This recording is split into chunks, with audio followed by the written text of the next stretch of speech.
I'm a Southerner, first of all.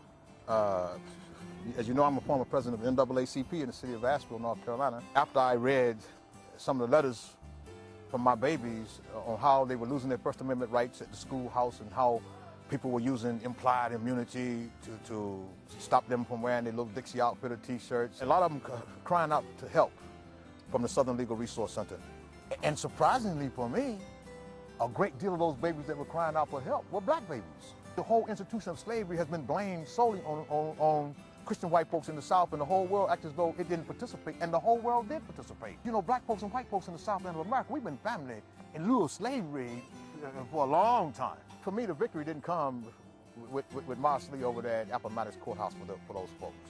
In the hearts and minds of us, that thing still was there, the love for the Southland of America. So the only way, basically, that we could do this thing is to dumb down the people and grab black folks and divide and separate them down in the South. How are you going to separate Confederate history and Southern history from black folks? But they don't talk about Levi Carnine, Reverend Mac Lee, Hope Collier, John Edgerton. They don't talk about these folks because, I mean, these are black heroes who fought very bravely. Reverend Mac Lee said, bodyguard to Honorable General Robert E. Lee, he told his people, after he'd educated himself with the money that General Lee had given him, keep your faith in God, buy you some land, get yourself educated, and beyond all else, put your faith and trust in the white man in the South, no other, because he knew what was in the hearts and minds of Southern people. These folks talked about Nathan Bedford Forrest. Well, if it don't be for Nathan Bedford Forrest and that original Ku Klux Klan, I'm not talking about what happened after Nathan Bedford Forrest, many of us Southerners, red, yellow, black, and white, would be just like the dinosaur around here in the Southland of America, extinct. And people don't understand that. They just say Ku Klux Klan, and all of a sudden they gather these images of my flag and white men standing around beating and hanging and whipping black folks. Wrong, wrong, wrong. Thaddeus Stevens and his boys found out how successful that the Klan was at defending Southern folks, red, yellow, black, and white. So what did they do? They started sending their boys down here and dressing up like the Klan and committed terror in the South. And then all of a sudden, you know, Nathan Bedford Forrest understood this thing. He told his men, let's just come home. Let's go home and forget about this thing. And I'll tell you something. From all the accounts of what you do find, there was not a single man who looked like me that wouldn't have given his life for Nathan Bedford Forrest.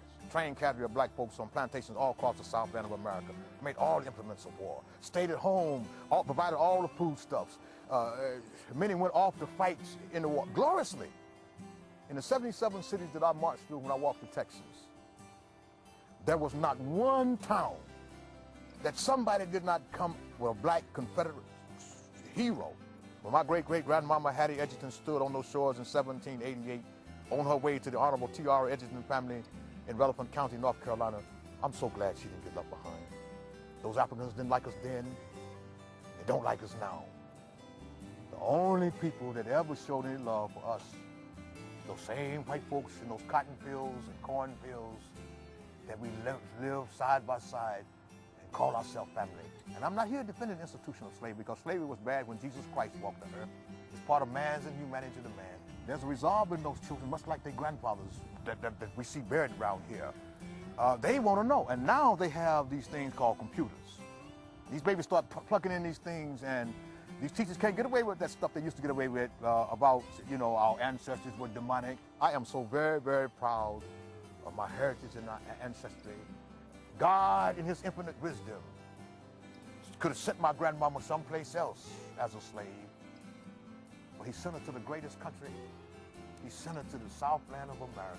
If it hadn't been for that white master said, come in here, sit down, John. They burned out all our property. Our money is no good. All the animals are gone. But we family. Let's work together to make this thing survive and work again. And they did. And they did. To find out more, call 1-800-MY-SOUTH or visit us on the web.